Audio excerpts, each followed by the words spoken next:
तुकाराम महाराज म्हणतात की काही लोक आपल्या स्वार्थासाठी जगाचा नाश करतात. तर अशा लोकांसाठी काय म्हणतात तुकाराम महाराज? काफर सोही आपण बुझे, काफर सोही आपण बुझे, अल्ला दुनियाभर कहे तुका तुम्ही सुनो रे भाई, हिरदा जिनका कठोर. तर जगात देव भरलेला आहे असे जगाला जो सांगतो, परंतु स्वार्थाकरता त्याच जगाचा नाश करण्या इतपत त्याचे हृदय कठोर आहे, तो लबाड लुच्चा आहे असे तुम्ही जाणा.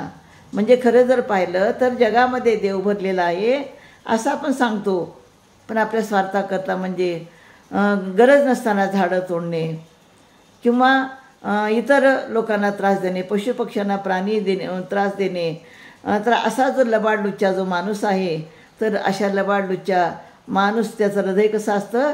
कठोर असतं. आणि म्हणून अशा लोकांपासून तुम्ही सावध राहा असे या ठिकाणी तुकाराम महाराज आपल्याला सांगत आहेत. रामकृष्ण हरी.